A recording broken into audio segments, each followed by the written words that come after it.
The next 60 minutes will run through all the news stories you need to know about from right across the continent. Let's start with a run through the markets here for you. So the EGX 30 in Egypt has pulled back from the levels of about 15,000 that we have seen for a couple of weeks now, down about 0.9%, but still up 2 percentage points essentially so far in the month of March. The NSE 20, keep an eye on this, especially for tomorrow, particularly bank stocks.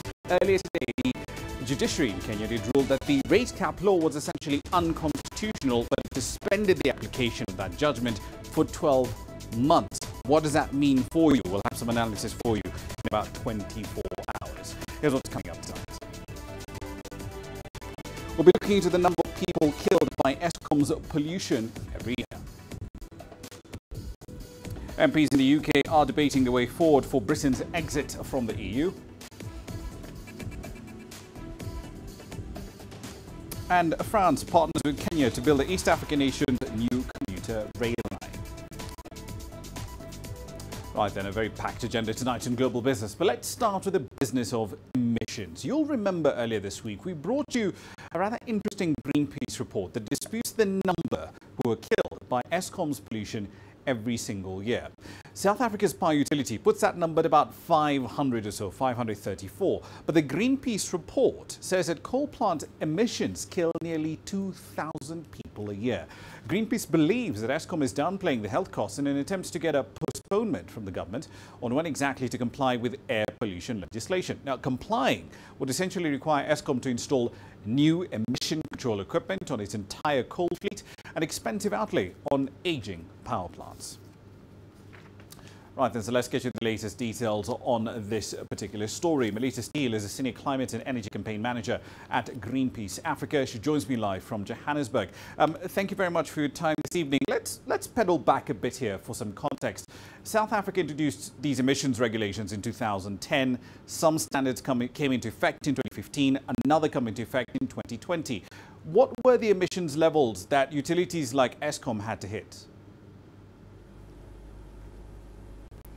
Essentially, what the minimum emission standards do is they set limits for three key pollutants: sulfur dioxide, nitrogen oxides, and particulate matter.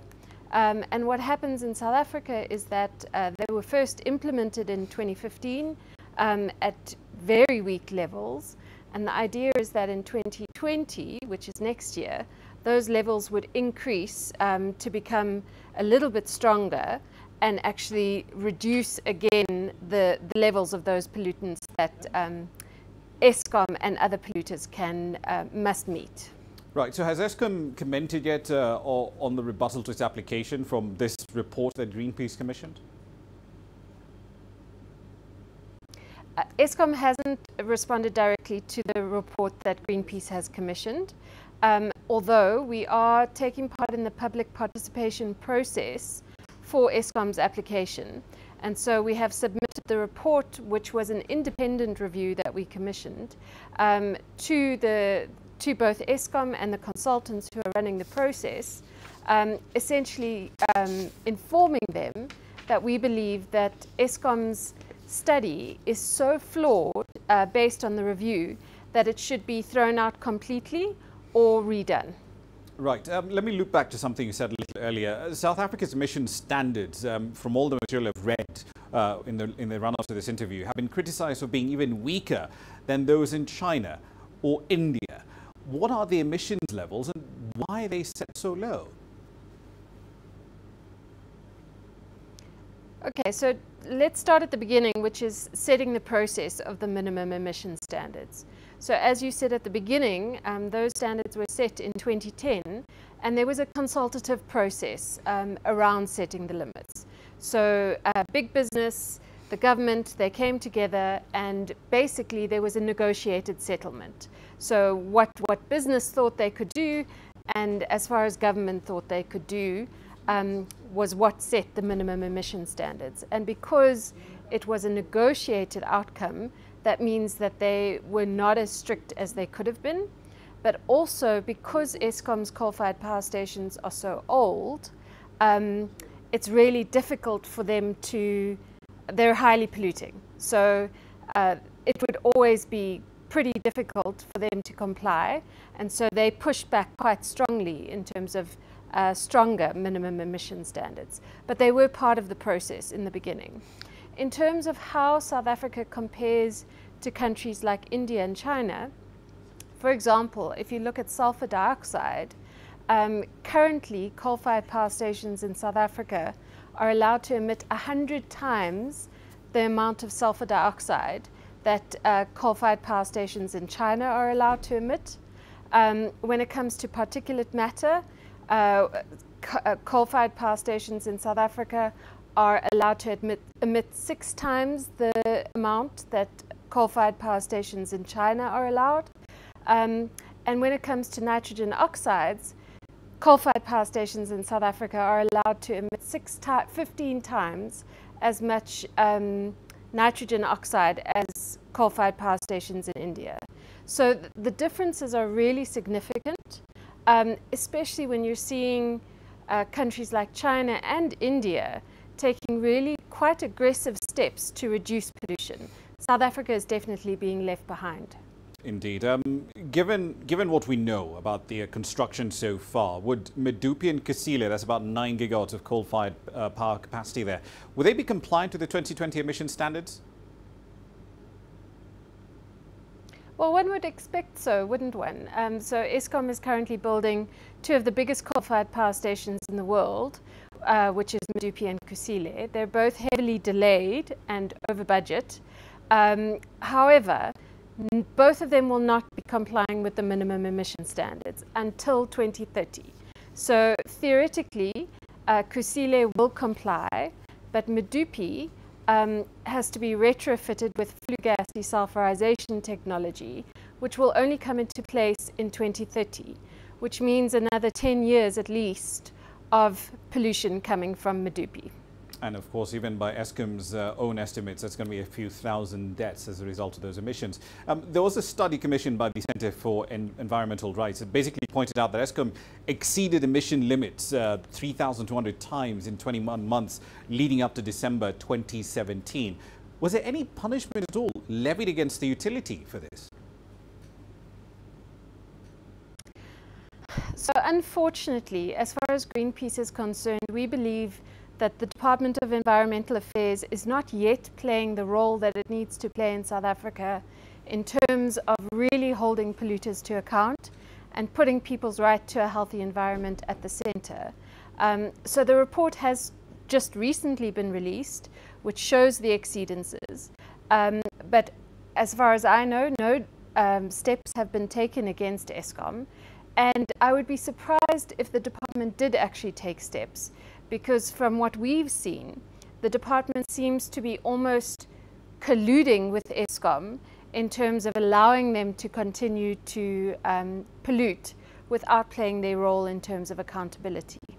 Right, last question for you. So a common argument that we keep hearing from Eskom is that, well, the cost of fitting all these proper air scrubbers, the flue gas desulfurization units, will be just way too much for us to bear. And we're making losses at this point in time anyway. But how much are we talking about here, given the other side of the equation? Because South Africa is spending billions on healthcare costs every single year. Surely the cost of retrofitting these devices is a lot lower than that, and it would be a win-win for everyone.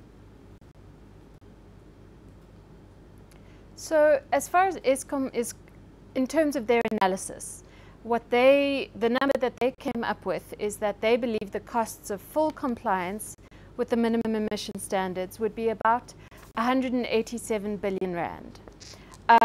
The review that Greenpeace commissioned in terms of looking at the cost benefits of that compliance is that our reviewers found that the benefits would outweigh the costs by a factor of 5. So we found, the reviewers found that Eskom has been significantly underestimating the impacts on people's health and also underestimating the benefits. So they're basically saying at the moment that they can't comply, it'll cost too much, it'll use too much water, they're going to have to pass on the costs to consumers, they may even not have enough electricity. And Greenpeace really believes that Eskom is just actually holding South Africa hostage, and it can't be allowed to continue, especially when people's lives are on the line. Right, Melita Steele from Greenpeace Africa, thank you very much for your input tonight. Now, we're still in the country. South Africa's small and medium-sized enterprise sector, it's still struggling with a whole host of barriers to doing business. Despite several initiatives by the government, SMEs say there's still way too much red tape. Access to funding, of course, is another problem, which is limiting many of these businesses from gaining access to entirely new markets. So tonight, we visited the 9th annual Buy Local Summit underway in Johannesburg to speak to some of these SMEs. The annual Buy Local Summit has helped to bring the spotlight onto local production. Every year, scores of small to medium-sized business owners gather for the event to showcase their products and network. While the campaign is slowly gaining traction, SMMEs say there are still challenges, especially for new entrants. Local manufacturers too find it hard to compete with cheaper imports. Our pricing, access to markets, funding, so those are our biggest challenges when it comes to our business. When you look at the South African economy right now, the one thing we're struggling with is that there's a lot of importers, and most especially in the lower sector of the market, which is really taking away jobs, job creation. But there's been some success for more established businesses. Keeping true to proudly South African, the wine industry remains an export asset. South Africa now ranks 7th amongst the biggest wine-producing countries in the world. So South African wines is a fruity flavor-driven wine. This makes our wine special in the world. And I think in years to come, we'll find that the agricultural industry and the country will just grow and burst by the beautiful wines we produce. The Buy Local campaign has gained traction over the years, but it's also evolved. It's not only now about increasing manufacturing capacity and growing businesses, it's also become a campaign to encourage local entrepreneurs to innovate in order to address social issues on the ground. Vuyo Mthembu is the co-founder of Virgin Creatives. His business uses innovative ways to create better access to water, and his market is growing in other African countries. There is a serious demand. I think one, really because of the focus areas that the water wheelbarrow is aiming at. We've done Botswana, recently we've just done Zimbabwe, about 2 weeks ago we're in Lesotho, Tanzania, Cameroon. We're in negotiations with a couple of people from Nigeria as well. There are more plans to expand programs aimed at supporting small businesses. The Treasury allocated $228 million for the Small Business and Innovation Fund to assist entrepreneurs and create jobs. A further $34 million has been set aside for incubation programs. The private sector is also coming on board. Sumitra Naidu, CGTN, Johannesburg, South Africa.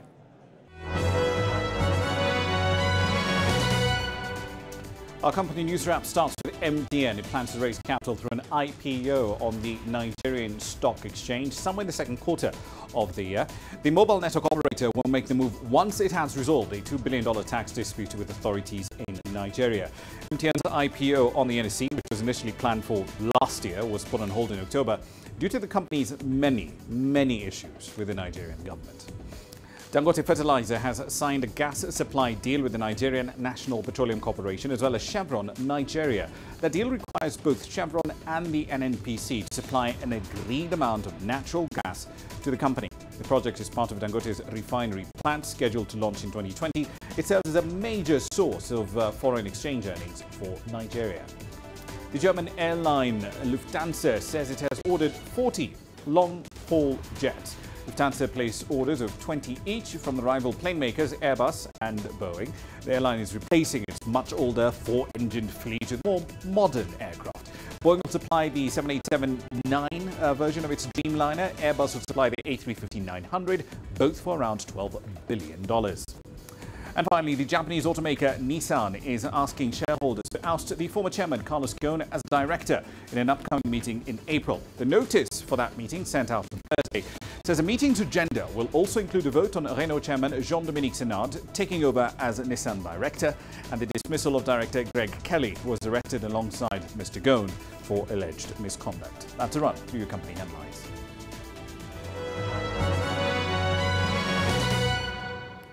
You're watching Global Business Africa. Time for a short break. Here's what's coming up next.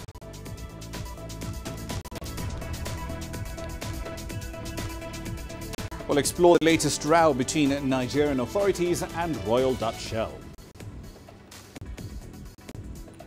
And we'll also be looking into mobile money services in Somaliland. They're wildly popular. We'll explore why when we come back. The world economy as we know it is about to change. Global business reports highlight emerging markets, developing countries, and dynamic sectors worldwide. We feature top analysts and newsmakers to provide perspectives on every facet of business. From an on-the-ground perspective, we provide you with balanced and objective assessments. Fast, sharp, and insightful. Global Business. Only on CGTN. Africa is the nexus of enterprise, and Global Business will tell you why it matters. From the mega investment projects to multi-billion-dollar mergers and acquisitions. Africa today collects, just in terms of revenues from taxes alone, $545 billion a year. If you take 10% of that and you devote it to the energy sector, problem solved. All this on Global Business, weekdays at this time on CGTN.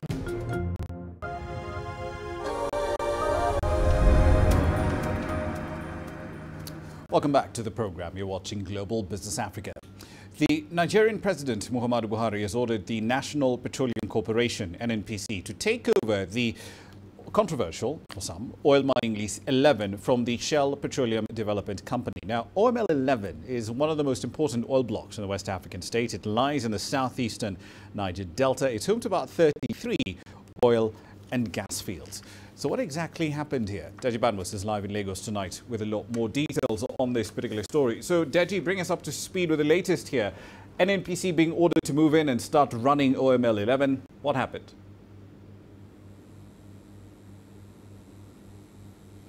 Well, basically for over 5 years or so now, OML 11 had been somewhat, if you like, not redundant, so to speak, as in no single oil had actually been pumped out of that of OML 11, because it's actually situated in Ogoniland. Of course, you know what the problem Shell has in Ogoniland. Before now, it's actually Shell that had been running OML 11, but since after the environmental pollution in Ogoniland and then the crisis there, Shell has not been able to operate there. So Shell had basically left if you like, the OML 11 somewhat redundant, so to speak. And basically what the president has done is to ask the NNPC to take over, because the NNPC actually has a stake. The OML 11 is actually a joint venture. You have the NNPC, we understand the NNPC has about 55% stake in OML 11. You have Shell having around 30% stake. Then there's Total with 15% stake, and then Ajib with somewhere around 5%. So what the NNPC is going to be doing through its subsidiary known as MPDC, which is the exploration arm now of the NNPC, is that it's going to be running it as an operator. So this is like an operator, NNPC now taking over the operation, but that does not remove Shell now from the whole equation, because whatever profit is made, whatever revenue is made from that oil field will still be shared among, the partners involved in the venture. Right. So the business status of OML 11 is rather interesting, because as I understand it, it's also home to over 30 different oil and gas fields. But as you point out, Shell really hasn't done anything there in the last 5 years. But if that is the case, why would NPDC do any better?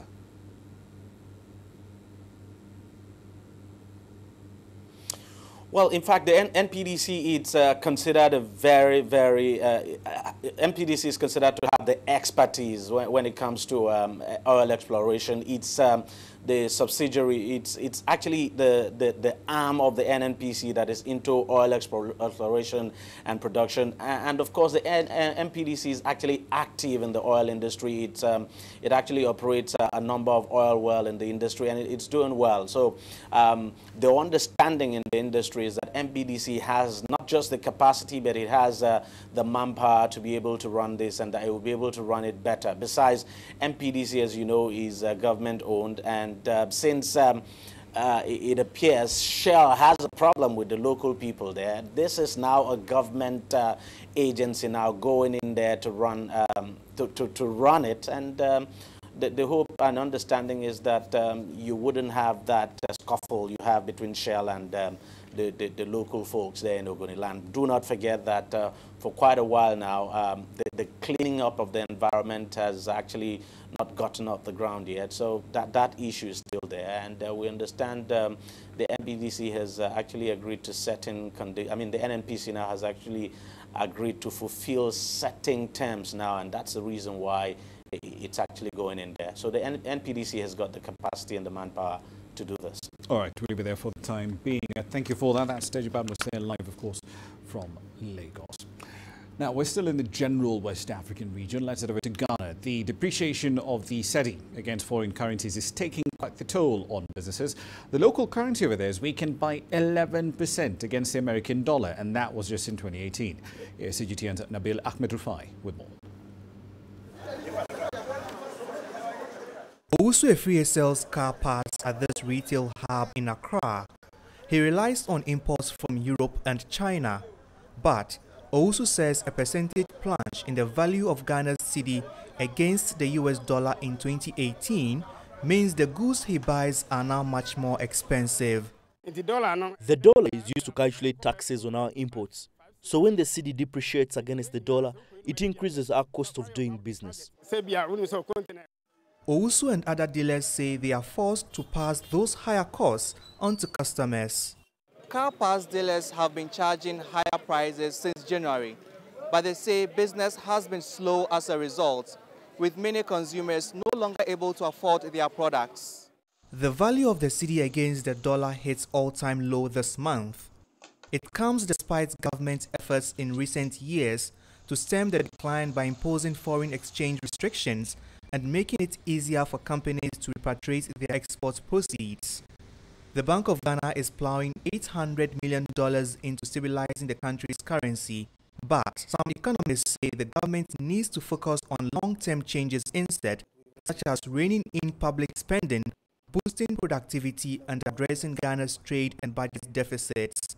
If we don't fix the economy in terms of our long-term, policies to tackle the fundamentals of the economy, pumping $800 million will still get us back to, depreciation of the cedi. What we have to do is let's get our economy to be export-driven and not import-driven.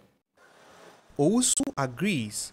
He, like many others affected by the weak cedi, says his business will continue to suffer unless steps are taken to bolster the country's overall economic fortunes. Nabil Ahmed Rufai, CGTN, Accra, Ghana. Egypt's government has introduced new regulations aimed at improving the services provided by the country's economic courts.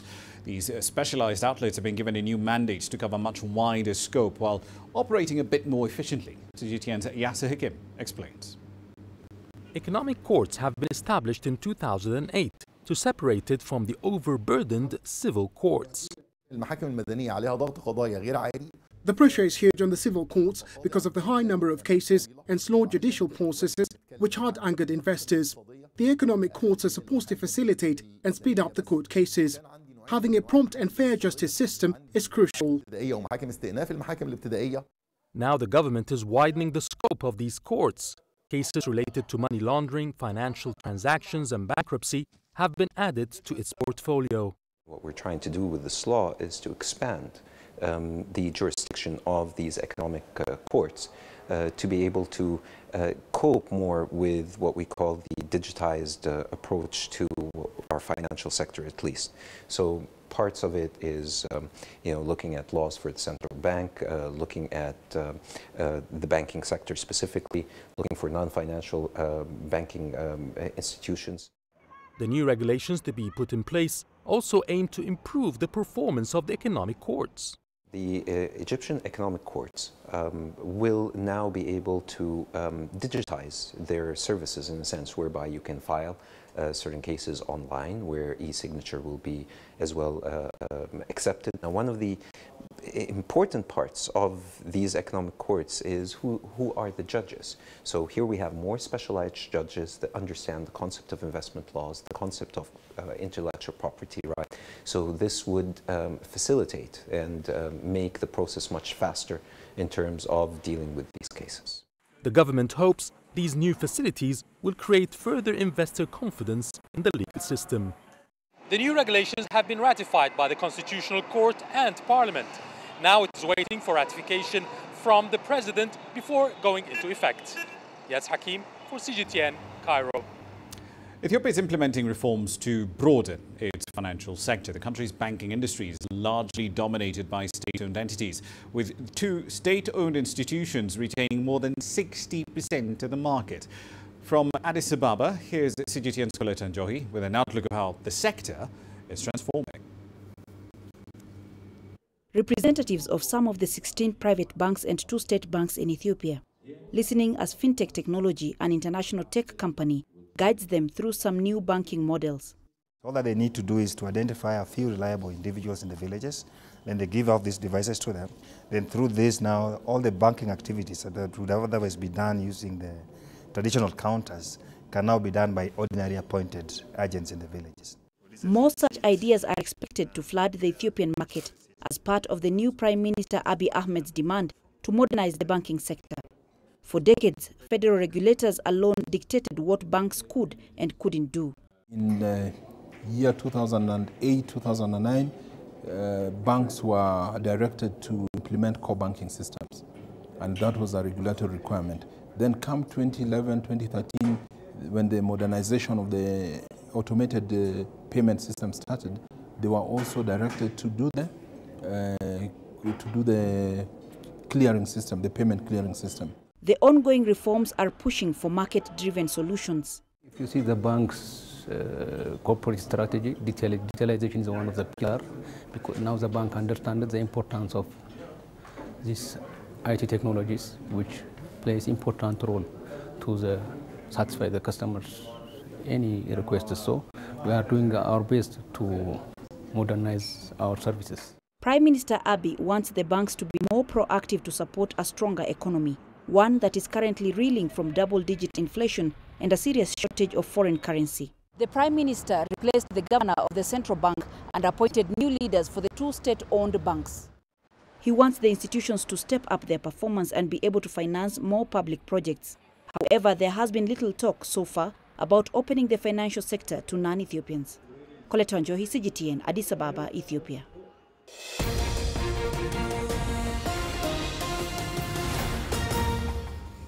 All right, then I'm going to cover this a little later in the bulletin in more detail, but here's a quick update on what's happening in the UK's Parliament. As you can see behind me there, the Speaker, John Barker, essentially managing a debate in the House of Commons. The UK's Parliament has backed the Prime Minister's motion to delay Brexit. Labour's leader, Jeremy Corbyn, reiterating support for a public vote on Brexit, but we'll come back to that a little later on. Here's what's happening in Parliament. Let's listen in. And the matter is completely dead.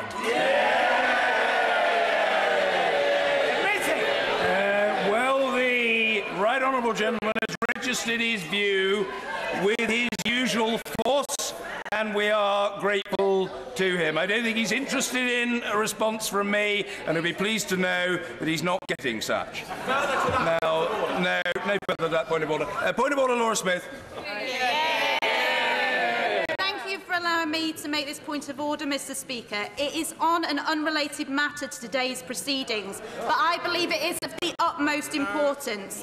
Yesterday, the Member of Parliament for Uxbridge and South Ruislip made disgusting comments on LBC Radio regarding historical sexual abuse and investigations being a waste of money.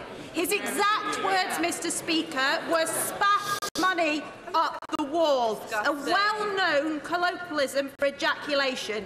I represent a constituency where many survivors of sexual abuse at the hands of the predatory paedophile Barry Bonnell live.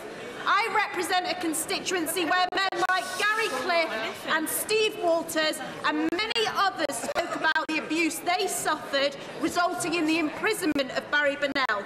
They did this after decades of struggle, dealing with the shattering consequences of being abused. I represent a constituency. Order, resume your seat. I've got the thrust of it, but I cannot allow a great speech to be made. Sorry. If there's a request, please, the Honourable Lady has made her point with very considerable force and eloquence, but I know she's approaching her last sentence. Laura's...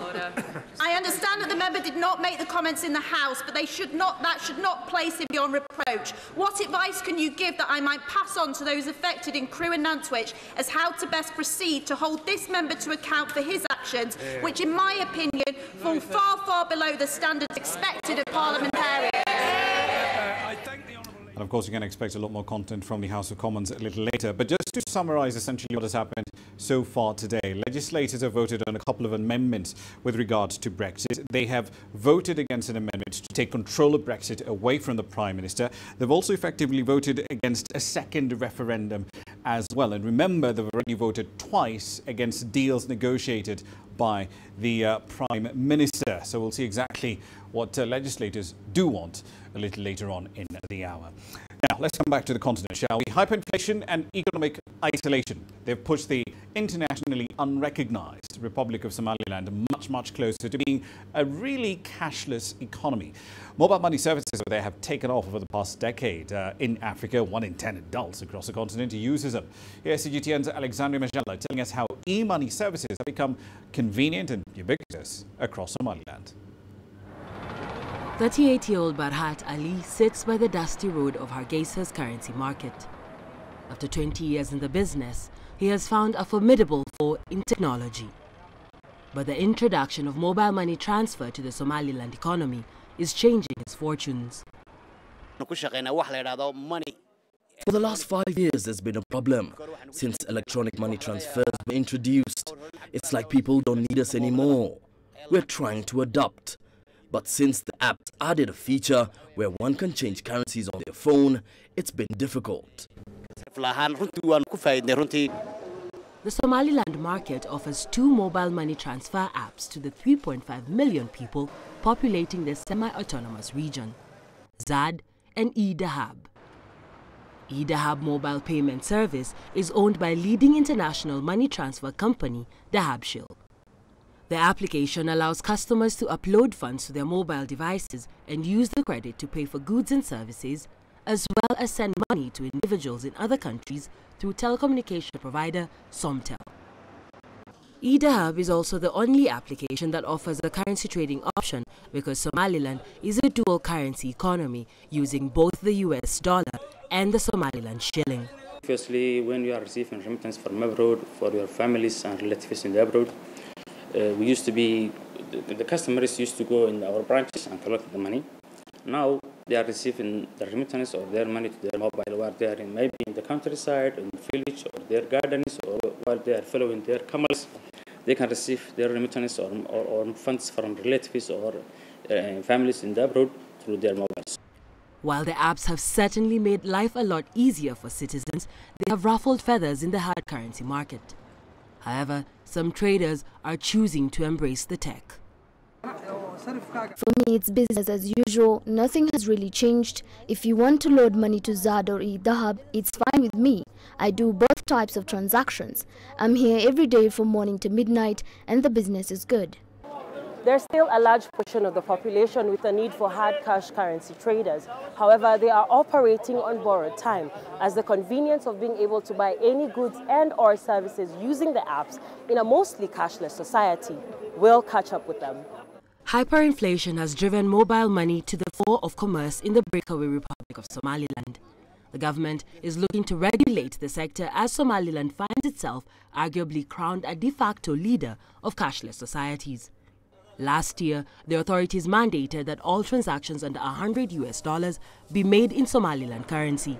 The new regulation will help Somaliland to keep up with countries at the forefront of mobile payment, like Kenya and Uganda, who offer these services in the national currencies. Alexandria Majalla for CGTN, Hargeisa, Somaliland.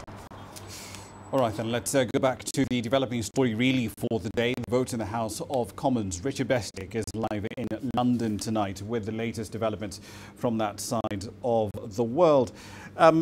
So, Richard, the MPs today have made a very interesting series of votes. So they voted not to take control of Brexit away from the Prime Minister. They voted not to have a second referendum. And now they're voting effectively, asking for a delay until the 30th of June. At this point, someone's got to ask, what do MPs want?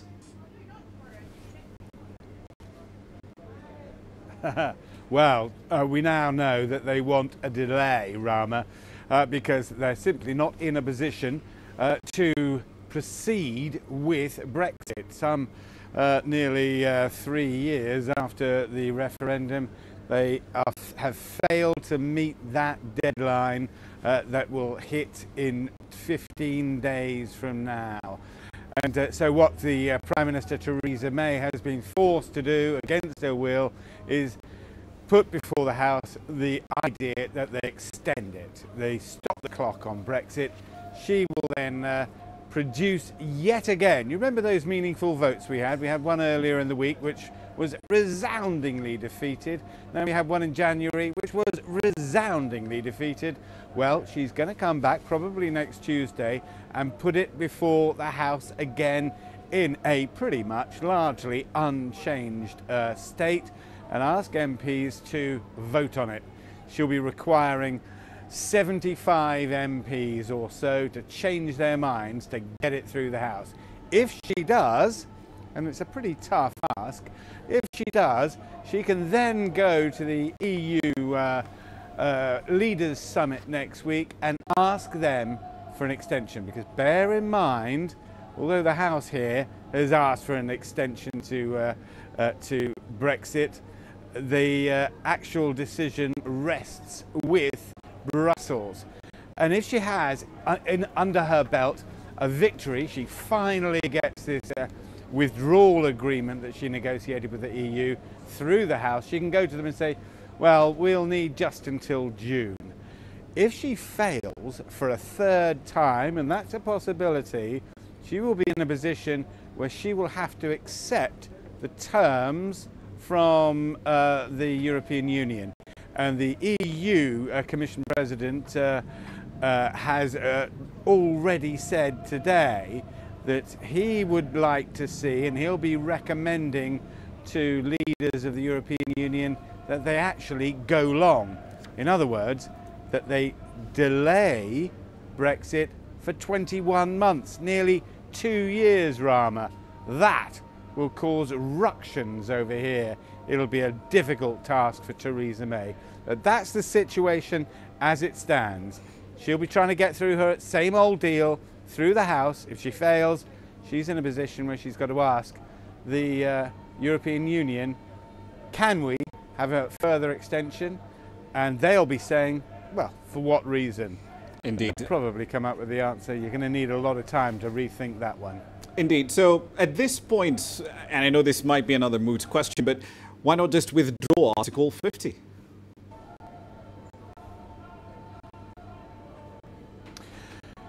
You can withdraw Article 50, but then you are simply bringing to a close a Brexit.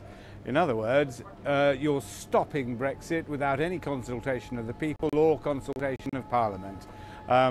It's possible, but it is a politically difficult, well, it's politically, it's beyond the pale. It would not be something that she could do. And there's another thing here, the message, just taking your point there, Ramah, the message being heard in Brussels is all about what Parliament here is saying. It's saying no on several occasions. They're saying no to a second referendum. They're saying no to finding out what there might be a majority for in the Houses of Parliament. They're saying no to the people here, the members of Parliament, taking control of the parliamentary Brexit agenda. That won't go down well in Brussels. It's all negative as far as they're concerned. Indeed. I believe it was Stephen Barclay, the Brexit Secretary, who was pointing out that we know what legislators are against, but we don't know what they are for. Speaking of cabinet members, 4 of them defied party lines in Wednesday's vote. Will they resign? It's very unlikely. All normal politics in Britain has come to a halt, effectively. The government and the ruling Conservative Party is in open warfare. You had there earlier in the week 4 members of cabinet, the most senior positions in government, actually abstaining against the instructions of the whip. You had one minister resigning and some 17 or so backbenchers giving up, voting against the government. Extraordinary. But this isn't just a parliamentary, this isn't just a party issue, Ramah. Earlier today, Labour's, a shadow minister in the Labour ranks was forced to resign because they couldn't bring themselves in line with Labour Party policy. The whole of the structure of British politics, normally organised along party lines, is under intense stress and appears to be collapsing.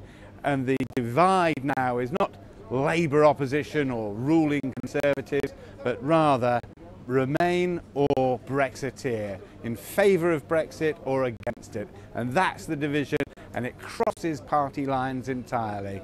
Right, one last question for you, Richard. One argument has been made that if Theresa is going to bring back her deal to Parliament next week, perhaps as a sweetener, she should say, here's the deal, let me see Brexit through. After that, I am done as Prime Minister, I am going home, I'm retiring, you can pick another set of leaders.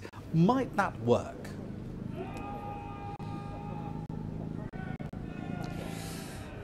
I think that has been considered, Ramah, and has been dismissed. The problem is that they are on the benches behind Theresa May, on the back benches, some 80 or so members of a group called the European Research Group.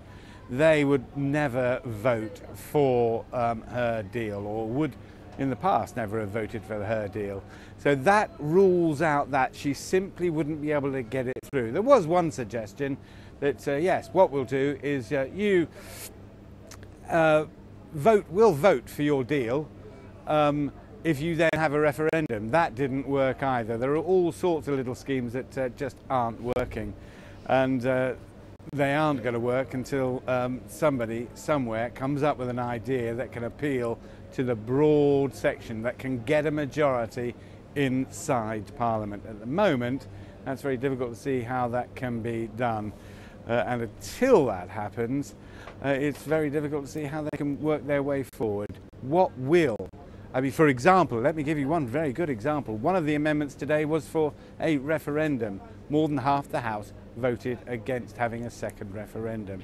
And that's just an indication. We have deadlock here, we have deadlock in Brussels, and Parliament won't then go back to the people and ask their opinion. Ask them, is this really what you voted for? Indeed, it's quite the unhappy divorce, isn't it? Thank you for the update. That's Richard Bessick there live in London. Of course, we'll keep you updated on the latest in Brexit. We certainly have come a really long way from the days when the phrase was Brexit means Brexit, whatever that is. Time for a break. We're back in 60 seconds with more Global Business.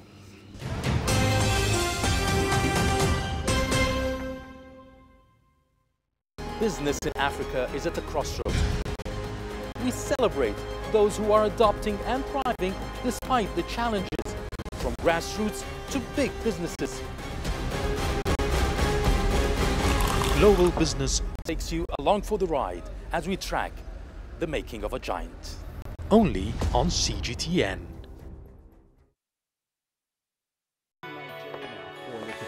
Data out of the country, the country's foreign currency reserves. With a dedicated and diverse team of anchors, CGTN now brings Africa to the palm of your hand. I'm Penina Karibe in the heart of Nairobi, which is bustling. From everyday heroes to the continent's most powerful figures, we bring their voices to you. We haven't changed. And this is something most of us are very excited about. We bring you news that's changing perspectives.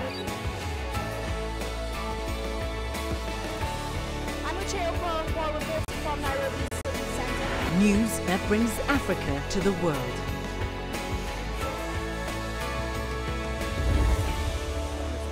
CGTN. the difference.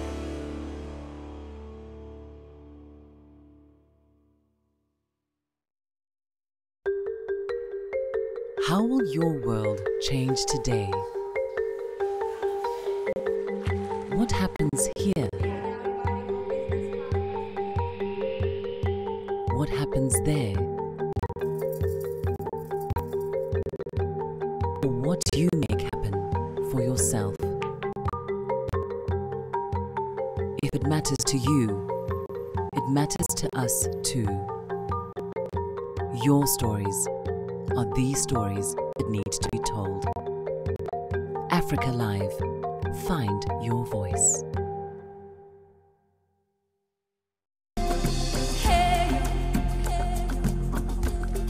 Accra is my kind of city. That's because when I'm here, I feel like I'm back home in Lagos or Abidjan, which are two of the major cities I grew up in. See, business in Africa is high risk. After about a decade covering business news on the continent, I've learned it's all about the high risk, but also the high returns and the high energy. You simply have to adjust in order to keep pace.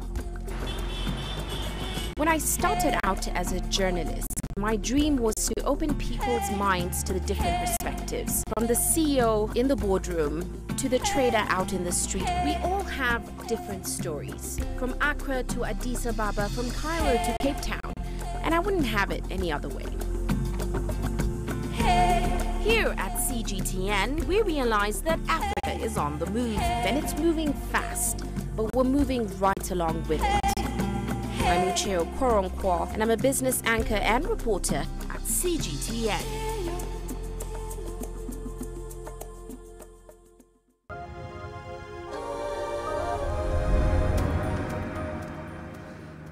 Welcome back to the program. Let's get you more details on the Ethiopian Airlines crash. French investigators have received the black boxes from the fatal flight on Sunday, in which 157 passengers died.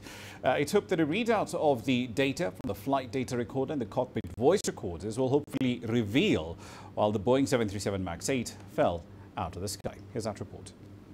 Investigators are now going to start working to get the information stored on hard drives inside these black boxes. The machines were delivered to the officers of the French Air Accident Investigation Agency known as the BEA on Thursday. A spokesman has told me it could take anywhere between 12 hours and a couple of days to retrieve the data, all depending on the condition of the recorders. Although they are called black boxes, the machines are actually fluorescent orange to make them easier to find in the event of a plane crash. One device is dedicated to recording the voices of pilots during the flight, and the other contains data relating to how the plane systems performed. The boxes are built to withstand the intense flames and huge pressures associated with air accidents. The machines had been due to be sent to Germany for analysis, but investigators there cannot process the new type of recorder being used in the Boeing 737 MAX airplane. Ethiopia's Civil Aviation Authority has taken the lead role in this investigation into the fatal crash of Flight 302. They are receiving assistance from US bodies, the National Transportation Safety Board and the Federal Aviation Administration. Those organizations, including plane manufacturer Boeing, engine makers General Electric and Safran, plus Ethiopian Airlines, will all play a part in the investigation to find out why this plane crashed, resulting in the deaths of 157 people. Oliver Whitfield-Mirchich, CGTN, Paris. The start of 2019 offered fresh data that suggests the Chinese economy is stabilizing. According to recent data sets, the world's second largest economy expanded at a stable rate in the first 2 months of the year, growing by 5.3% year-on-year compared to last December's 5.7% figure. CGTN Sun Tianyuan has the details. Pursuing higher quality growth, the National Bureau of Statistics says it's the direction China continues heading. Overall industrial production, specifically new industries, grew rapidly in the first 2 months of the year. Combine that with an 8.6% increase in the high-tech industrial investment, and 2019 is off to a solid start.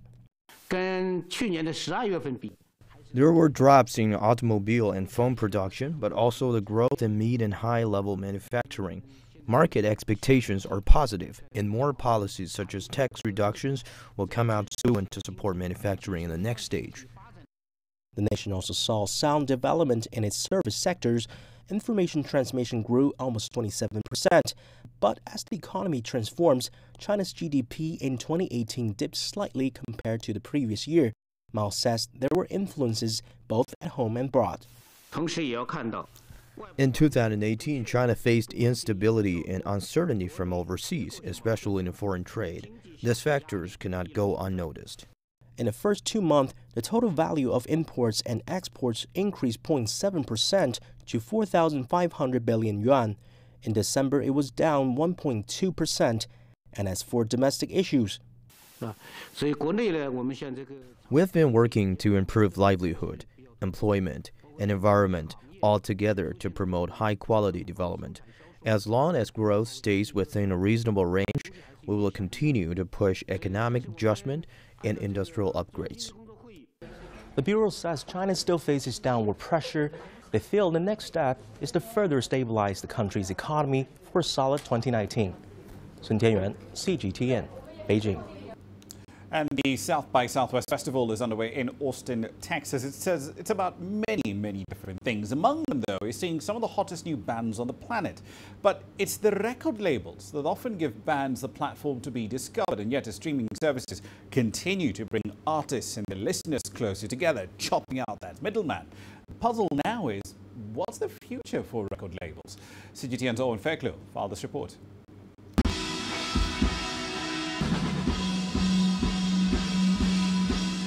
Blushing, born and bred in Austin, the Texas home of the South by Southwest Festival and one of this year's headliners. Two couples with a shared love of guitar-drenched indie rock and a healthy self-regard for band dynamics. Well, you're going to have to go into the bedroom with this person, you know, and or sit in the living room and watch TV with this person after band practice is over. So you want to make sure, you know, you don't express your opinions too harshly, but yes, I think being with your spouse in the band, you're allowed to be a little bit more vocal about your opinions and in a frank way. South by Southwest is an opportunity for bands like Blushing to reap the commercial rewards of global attention. But streaming has upended the business model for the music industry, with services such as Spotify and China's Tencent now multi-billion-dollar publicly traded companies. Streaming accounted for 3/4 of US music industry revenues last year, and Spotify now has such reach it can offer opportunity to sign directly rather than with a record label, which would take a share of those revenues. So, would direct streaming better serve Blushing than looking for a label to release their debut album? What it comes down to is money. There's a big difference in money. I love Spotify. I'm a Spotify user. I have it. I love to stream music. But, you know, as an artist, that's not how we make our money in order to fund band things. We actually make a good amount of our money playing shows, playing live. We're lucky to be able to do that. I know that's not the case for a lot of bands, but, you know, a good majority comes from playing shows and then from merch, you know, selling t-shirts and stuff like that. So yeah, Spotify is definitely not paying the bills. And while streaming is dominant, physical CDs and vinyl LPs generate slightly more revenue than digital downloads. And that's an opportunity for smaller labels, such as Austin Town Hall Records, responsible for Blushing's early releases. And seeing the band happy, and especially for a lot of the Austin bands, their parents come out, their friends come out, their girlfriends, their boyfriends, whoever, and seeing just like the look on their face when they're like, finally it's out there. And so here's what we're giving to the world. A labour of love whose true value is perhaps best measured on the faces of the fans. Owen Fairclough, CGTN, Austin, Texas. Right, then a quick run through commodity prices here for you. So Brent crude has been posting some incremental gains. 67.84 is the number a little earlier. It's pulled back a bit from these levels. 67.21 was the number at 18.46 GMT. OPEC and their allies are meeting in Baku in Azerbaijan later on this weekend. And OPEC is basically saying, stay the course. There's going to be a bit of surplus coming into the market. We need to prevent that from happening. And so far, this strategy is working out for them. Brent is up by over 23% so far this year. Here's what's coming up next.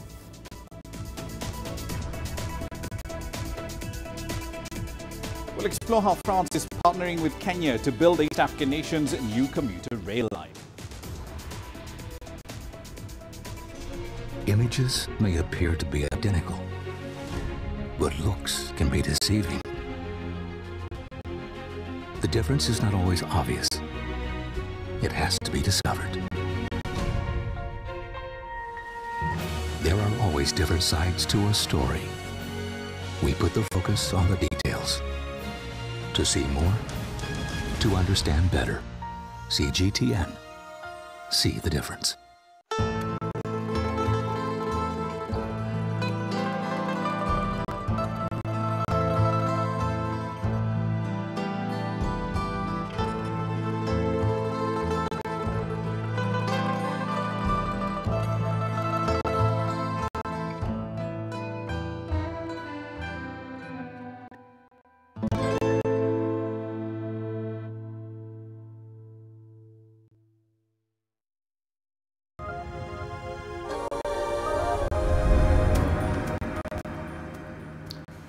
Welcome back. France will partner with Kenya to build a new commuter rail line that links the capital city, Nairobi, to Jomo Kenyatta International Airport. Now, that project was announced by President Emmanuel Macron following bilateral talks between him and President Uhuru Kenyatta.